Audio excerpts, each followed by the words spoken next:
And one of the great things about human species is that we have this remarkable organ, the brain.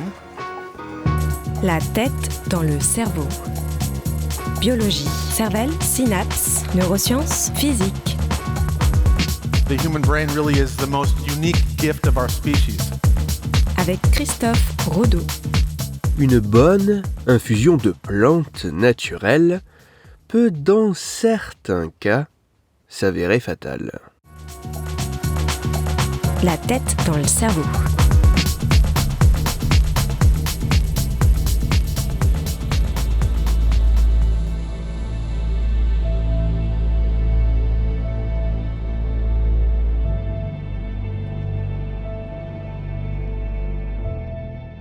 Nous sommes dans la ville de İzmir, l'une des plus grandes agglomérations de Turquie, située sur les rives de la mer Égée.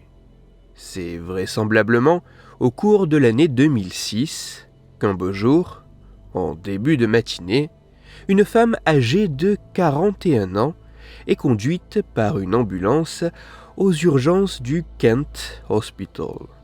Prise en charge lors de son arrivée à l'hôpital, la patiente est inconsciente et présente une tension artérielle, une fréquence cardiaque et une fréquence respiratoire très élevée. Les premiers examens ne révèlent aucun trouble neurologique. Toutefois, étant donné la gravité de ces symptômes, la décision est alors prise de la transférer dans le service des soins intensifs pour la garder sous surveillance. Mais son état évolue et se dégrade. Très rapidement, sa fréquence respiratoire, déjà très élevée, augmente encore. La femme est intubée pour l'aider à respirer. D'autres examens permettent de révéler une forte activité des reins et du foie, des organes servant notamment à détoxifier et éliminer les déchets de l'organisme. Dans les quelques jours qui suivent, l'état de la patiente ne s'améliore toujours pas.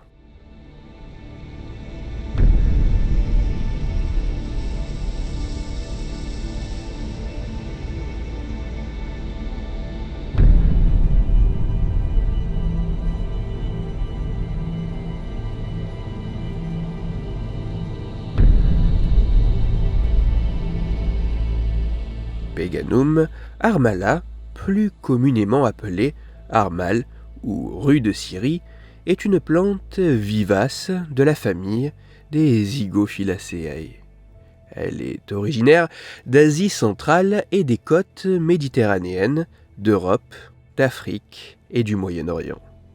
La plante atteint une hauteur maximale d'environ 30 cm, possède des feuilles succulentes et étroites disposées en alternance sur des tiges rigides et produit de petites fleurs blanches légèrement jaunâtres à 5 pétales. En temps normal, les animaux d'élevage évitent cette plante, mais par temps de sécheresse, il leur arrive de la consommer.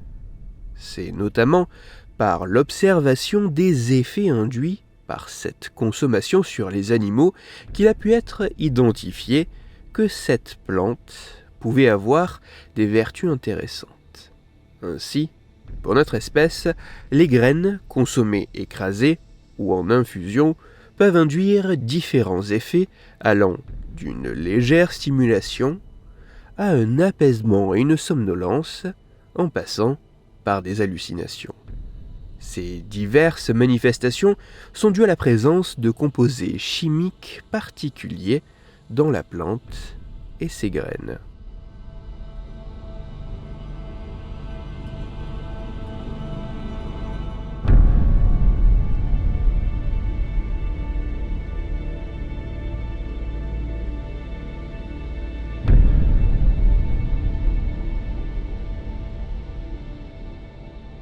Toujours dans un état inquiétant, après 4 jours d'hospitalisation, la patiente retrouva une respiration plus normale.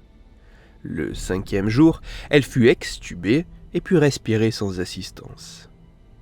Avec le temps, elle revint progressivement à elle, sans que les médecins n'aient fait quelque chose de particulier. Et au bout de 10 jours, elle put quitter l'hôpital, toutes ses constantes étant revenues quasiment à la normale. Un contrôle 3 mois plus tard permit d'attester que la patiente ne souffrait de plus aucun symptôme ni de séquelles de cet incident. Grâce à son témoignage et celui d'un proche, il fut possible d'identifier l'origine de ces différents symptômes. La veille de son hospitalisation, dans le but d'être apaisée, la femme avait acheté des graines de Peganum armala dans une boutique de produits naturels suivant les recommandations d'une connaissance. En arrivant chez elle, elle avait alors préparé une boisson chaude en faisant bouillir une quantité qu'elle pensait raisonnable, environ 100 grammes de graines, dans de l'eau. 3 heures après avoir bu sa préparation, soit en milieu d'après-midi, la femme eut des nausées et vomit plusieurs fois. Elle devint somnolente, présenta des hallucinations avant de sombrer dans un sommeil dont il ne semblait pas possible de l'en sortir. Au matin suivant, alors qu'elle n'était toujours pas réveillée, une ambulance fut appelée pour la conduire à l'hôpital. Dans son infusion, la femme avait en réalité utilisé une quantité de graines de Peganum armala qui dépassait de 10 à 20 fois la dose habituellement recommandée pour avoir des vertus apaisantes.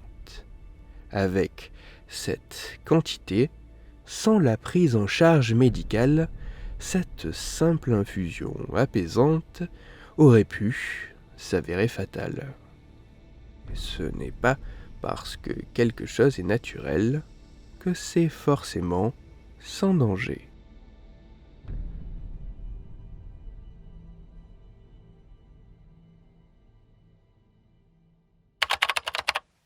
Toutes les références scientifiques m'ayant servi à écrire cette chronique se trouveront sur mon site Cerveau en argot. Afin d'approfondir la chronique d'aujourd'hui, je vous renvoie directement vers l'article scientifique décrivant ce cas. Cet article est disponible gratuitement sur Internet en cherchant un peu, mais il est en anglais. Il a pour titre « Syrian Root Tea, a Recipe for Disaster ». Il est écrit par Aslihan Uruktumen et ses collaborateurs et il est à lire dans la revue scientifique Clinical Toxicology. Dans cette chronique, il était question d'éléments naturels, pas forcément sans danger pour la santé. C'est pour cela que je vous renvoie à l'épisode numéro 161 de La tête dans le cerveau. Dans cet épisode, vous découvrirez ou redécouvrirez que vouloir reprendre en main son alimentation à la suite d'excès répétés peut être bienvenu, mais le faire de manière inconsidérée, notamment à l'aide de certaines plantes, pourrait engendrer des conséquences potentiellement mortelles. Pour parler infusion et plantes mortelles, ou plus sérieusement afin de discuter science et cerveau, vous pouvez me retrouver sur Twitter, @Christophe_Rodo, R-O-D-O, sur la page Facebook de La tête dans le cerveau et sur mon blog Cerveau en argot. Si vous avez des questions ou des sujets dont vous voudriez que je parle, ou des retours à me partager, n'hésitez pas à me le faire savoir directement sur mon compte Twitter, sur la page Facebook ou par mail à l'adresse latettedanslecerveau@gmail.com. Toutes mes chroniques, y compris celles-ci, sont disponibles en réécoute sur mon podcast La tête dans le cerveau, à retrouver sur toutes les plateformes de podcast, dont SoundCloud, Deezer, Spotify, Google Podcast, iTunes, Apple Podcast, mais aussi sur YouTube. Christophe Rodo. La tête dans le cerveau.